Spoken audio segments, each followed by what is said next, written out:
तो 5 लेसन में क्या है, समांतर श्रेणी। समांतर श्रेणी को शॉर्टकट में क्या बोलते हैं, एपी। एपी का मतलब होता है एक सीरियल क्रम में कोई संख्या का एक समूह।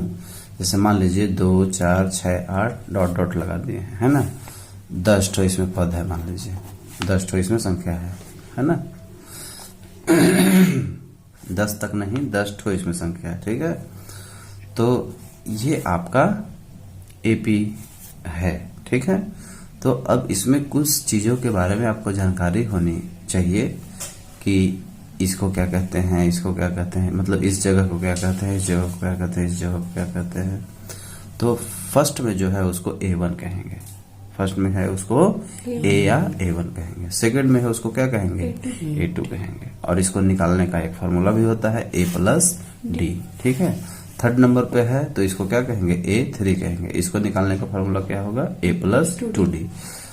4 नंबर पर जो रहेगा उसको A4 कहेंगे, उसको निकालने का फार्मूला क्या होगा, A+3D। कहने का मतलब ये हुआ कि इस क्रम में आप आगे जाते जाएंगे आपका सूत्र बढ़ता जाएगा। सपोज करिए कि A17 निकालना हो तो इसके लिए क्या सूत्र बन जाएगा, A+16D।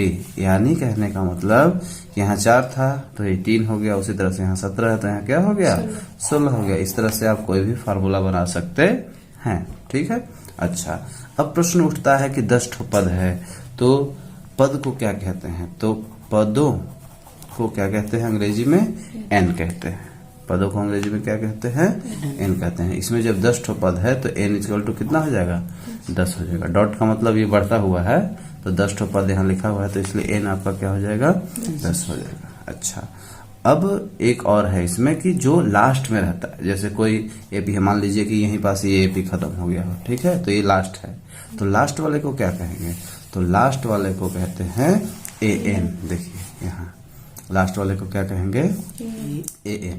अंतिम पद लास्ट है यानी अंतिम है, तो अंतिम पद को क्या कहते हैं, AN कहते हैं। और AN निकालने का फार्मूला क्या होता है, A+n-1D, ठीक है। अच्छा, आप बार बार देख रहे होंगे कि D आ रहा है यहाँ पास, है ना, D आ रहा है, तो D को क्या कहते हैं, है ना। तो D को कहते हैं सर्व अंतर। D को क्या कहते हैं, सर्व अंतर, ठीक है। सर्व अंतर का मतलब समझिए। अब देखिए यहाँ आपका लिखा है ना एपी, अब इसके बीच में क्या गैप है, तो इसके बीच में 2 का गैप है। इसके बीच में कितने का गैप है, 2 का। कितने का गैप बन रहा है, 2 का। तो इसी को कहा जाता है सर्व अंतर। इसके बीच में जो गैप बनता है, जितने के गैप पे ये है, इसको क्या कहा जाता है, सर्व अंतर कहा जाता है, ठीक है। और सर्व अंतर निकालने का फॉर्मूला क्या होता है, तो D बराबर आपका क्या हो जाएगा, A2 माइनस A1। इस तरह से आप जो है D कई तरह से निकाल सकते हैं, है ना। D बराबर A3 माइनस A2, है ना। इसी तरह से D बराबर A7 माइनस A6। मतलब ये जो है डॉट लगा दिए, इसका मतलब क्या हुआ कि ये क्रम आपका बढ़ता जाएगा, A4 माइनस A3, है ना। तो इस तरह से किया जाता है। तो चलिए इतना जानकारी हो गया, अब इसका हम ऑब्जेक्टिव करते हैं। देखिए पहला क्वेश्चन क्या है, पहला क्वेश्चन है कि एपी 3/2, 1/2, -1/2, -3/2 के लिए प्रथम पद एवं सर्व अंतर क्रमशः है। तो प्रथम पद तो आपका पहला नंबर पे जो है वही तो है प्रथम पद 3/2, और सर्व अंतर का मतलब हुआ कि इनके बीच में जो गैप है ना, यहाँ गैप है। तो गैप पता करने के लिए हम सूत्र ही बताए थे, D बराबर A2 माइनस A1। तो पहला वाला क्या है आपका A1 है, दूसरा वाला क्या है आपका A2 है। यानी 1/2 में से 3/2 को क्या करना है आपको, घटाना है। तो यहाँ भी इनका घटाना हो रहा है। तो नीचे जब दोनों सेम टू सेम रहता है तो लघुत्तम सेम आता है। तो जब सेम आता है तो ऊपर में कोई परिवर्तन नहीं होगा, सीधे सीधे क्या होगा, लिखा जाएगा और ये घटेगा, प्लस माइनस क्या हो जाएगा, माइनस। तो घट के क्या आया, 3 में से 1 2, माइनस का चिन्ह बड़ा है तो माइनस रहेगा, इसको कट कर देंगे तो कितना आ जाएगा, -1 आ जाएगा। माइनस कितना आ जाएगा, 1 आ जाएगा। यानी पहला वाला आपका आंसर सही है, 3/2 और -1, ठीक है। 3 बटे 2 और -1। दूसरा नंबर देखिए, AP 10, 7, 4 का 30वां पद ज्ञात करना है। तो ये तो सवाल हो गया है ना, 30वां पद ज्ञात करना है। तो यानी A30 ज्ञात करना है। क्या ज्ञात करना है? A30। तो A30 का फॉर्मूला बना दीजिए, A + 29D। फॉर्मूला क्या बन गया? A + 29D। तो A तो हमारा 10 दिख रहा है पहला नंबर पे, 29 भी दिख गया, D हमको नहीं पता है। तो D क्या होगा? अभी तो हम निकाले D, है ना। तो इसी में सूत्र में मान बैठाइए, 7 A2 है, A2 के जगह पे है ना, तो 7 में से 10 को घटाइए। तो 7 में से जब 10 को घटाएंगे तो -3 आएगा, है ना। क्या आएगा? -3। तो D के जगह पे क्या लिख देंगे? -3 लिख देंगे, ठीक है। तो 10 प्लस माइनस गुणा करेंगे तो माइनस हो जाएगा ना, माइनस हो जाएगा। और 29 में 3 का गुणा कर देंगे जब आप, तो क्या आ जाएगा? हाँ, 9 × 27 के साथ हासिल 2, 3 दूना 6 और 2 8, है ना। अब 87 में से 10 घटा देंगे तो कितना आ जाएगा? 77। माइनस का चिन्ह बड़ा है, यानी कि -77 आंसर होगा। कौन सा आंसर हो जाएगा? C हो जाएगा आंसर, ठीक है। अगला देखिए, -3 -1 बटे 2, 2 का 11वां पद। यहाँ भी तो वही हाल है जो ऊपर में किए, तो इसी सूत्र पे हम मान बैठा देंगे, है ना। 11वां पद बोला है तो A11 का सूत्र हम बना लेंगे फट से, A + 10D हो जाएगा, है ना। D का मान यहाँ क्या बनेगा? D का मान आपका देखिए ध्यान से, ये 2 है और ये 1 है, तो इसमें से आपको इसको घटाना होगा, ठीक है। तो घटाना होगा तो घटाइए, 2 1 का लघुत्तम निकालेंगे 2 होगा, इसका इसमें भागा देंगे तो 1 ही आएगा, 1 का ऊपर में गुणा करेंगे तो कोई परिवर्तन नहीं, इसका इसमें भागा करेंगे तो 2 आ जाएगा, 2 का ऊपर में गुणा करेंगे तो 3 है ना 6 हो जाएगा, माइनस माइनस क्या हो जाएगा? प्लस हो जाएगा। तो चिन्ह तो रहेगा माइनस का ही, तो 7 बटे 2। यानी यहाँ D जो है आपका, A के जगह पे तो हम -3 लिख दिए, ठीक है। A के जगह पे -3 लिख दिए, लेकिन जो D है वो आ रहा है -7 बटे 2, 7 बटे 2। तो 2 से इसको कट कर दीजिए, गुणा है ना, तो 5 बचेगा, यानी कि -3 + 5 गुणे -7, है ना। तो अब गुणा कर दीजिए तो क्या हो जाएगा? -3 प्लस माइनस माइनस 7 बचे 35। तो जोड़ देंगे, माइनस माइनस प्लस होता है ना, तो जोड़ देंगे तो क्या हो जाएगा? 38 हो जाएगा। माइनस का चिन्ह बड़ा ही है, तो आंसर क्या हो जाएगा आपका? -38। अब चौथा नंबर में क्या कह रहा है? चौथा नंबर में कह रहा है 3, 6, 9 का कौन सा पद 27 है? कौन सा पद? प्रश्न क्या किया है आपसे? कौन सा पद, यानी कि पद पूछ रहा है, यानी n पूछ रहा है। क्या पूछ रहा है? n पूछ रहा है। तो देखिए ये जो था ना, n = ये है ना, तो कौन सा पद यानी कि n हमसे पूछ रहा है, ठीक ना। तो हम उसमें से वैल्यू इसमें लाके रखेंगे, है ना। तो वैल्यू देखिए क्या क्या रखना होगा हमको। A के जगह पे 3 रख देंगे, A के जगह पे क्या रख लेंगे हम? 3 रख लेंगे।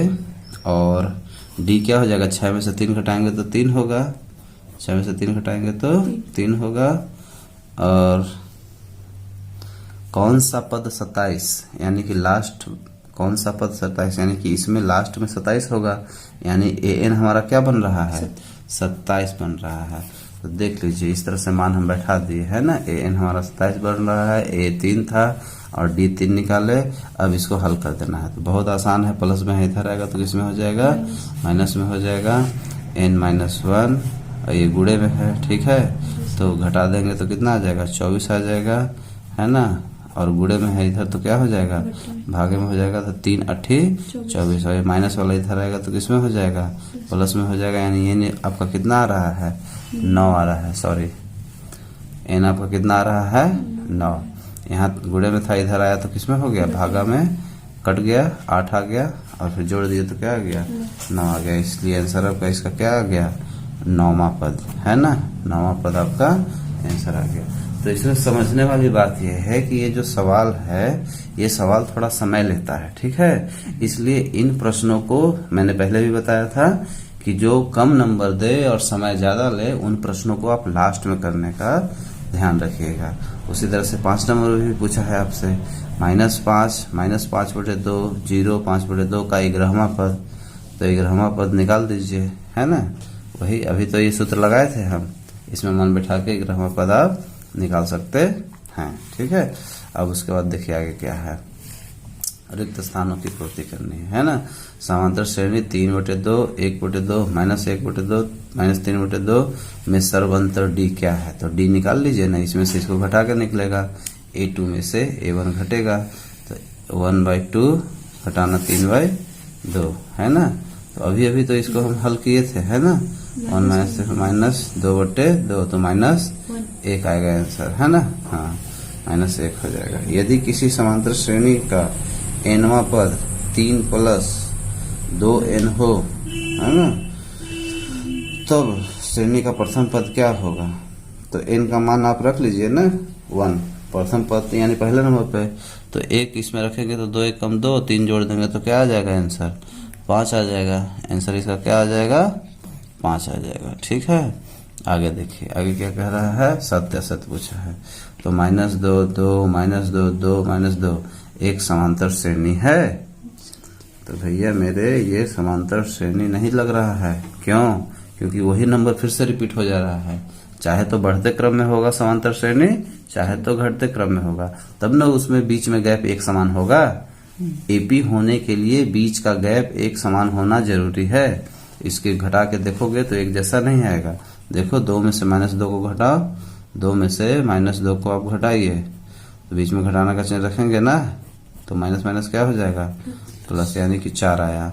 अब इन दोनों को घटाना है आपको, तो पहले -2 रखिए और फिर किसको घटा रहे हैं, 2 को, तो माइनस माइनस क्या हो गया, प्लस, 2 2 4, लेकिन चिन्ह किसका हो जाएगा, माइनस का।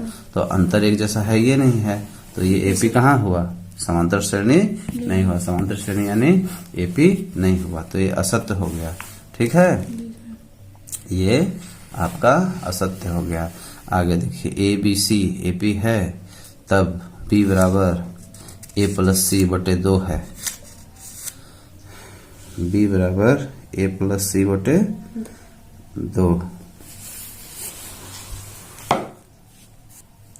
तो इसको थोड़ा सा चेक करना पड़ेगा, है ना, कि ये सूत्र सही है कि नहीं। तो मान लीजिए ए बी सी, ए की जगह पर हम क्या लेते हैं, 2 लेते हैं, ए की जगह पर क्या लेते हैं हम 2 लेते हैं, बी की जगह पर क्या लेते हैं हम 4 लेते हैं, और सी की जगह पर क्या लेते हैं हम 6 लेते हैं। ये एपी के जैसा हम बना दिए, 2 का पहाड़ा पढ़ दिए, 2 दूना 4 2 दूना 4 और 2 3 6, है ना। तो ये एपी है हमारा, बोला है ना कि एपी है, ये एबीसी एपी है, तो एबीसी जब एपी है तो उसका मान 2 4 6 हम ले सकते हैं। अब बोला है कि बी बराबर A + C/2, तो ये हमको सिद्ध करना होगा ना। तो बी का मान कितना है, 4 है, तो 4 ले लीजिए, ए का मान 2 है, सी का मान 6 है, बटे 2, तो 4 बराबर 6 2 8/2, 8/2 काट देंगे तो कितना आ गया, 4, यानी कि दोनों बराबर आ गया, यानी कि ये सही सूत्र है, तो ये सत्य हो गया, ठीक है। 8 6 4 का छठवां पद -2 है, तो चेक करना पड़ेगा ना, छठवां पद का मतलब क्या हुआ, A6 बराबर A + 5D, है ना। तो A का मान कितना है, 8 है, 5, D कितना होगा, 6 में से 8 घटाना होगा, तो -2 आएगा D, है ना। तो 8 ± -10 यानी कि -2, यानी कि सही है, क्या है, सही है। तो कहने का मतलब हमको जांच करना पड़ेगा ना, तो हम जांच कर लेंगे। 2 7 12 के 10वें पद का मान, 10वें पद का मान निकालना है, तो an वाले सूत्र में हम इसको ले जाके छोड़ेंगे, तो 10वें पद का मान हमारा क्या हो जाएगा, निकल जाएगा। फार्मूला तो वही है आपका, क्या है फार्मूला, an बराबर n plus A plus n-1 गुणे D, ठीक है। अब यहाँ पर देखिए, A आपका हो गया 4, A आपका क्या हो गया, 4 हो गया, अंतिम में 40 है, तो 40 हो जाएगा an, और n निकालना है, और D आपका कितना बनेगा, 6 में से 4 घटाएंगे तो 2। अब देखिए 4 प्लस में है ना, तो इधर जाएगा तो किस में हो जाएगा, माइनस में हो जाएगा, n-1, 2 घटा देंगे तो कितना हो जाएगा, 36 हो जाएगा। ठीक है, ये गुणे में है, इधर आएगा तो किस में हो जाएगा, भागे में हो जाएगा। तो कट के कितना आएगा, 18 दूना 36, 18 आएगा। माइनस में इधर आएगा तो किस में हो जाएगा, प्लस में हो जाएगा। तो 19 आ गया। n बराबर कितना आ गया आपका, 18 और 1 19। तो इस तरह से आपका ये आपका पार्ट खत्म होता है।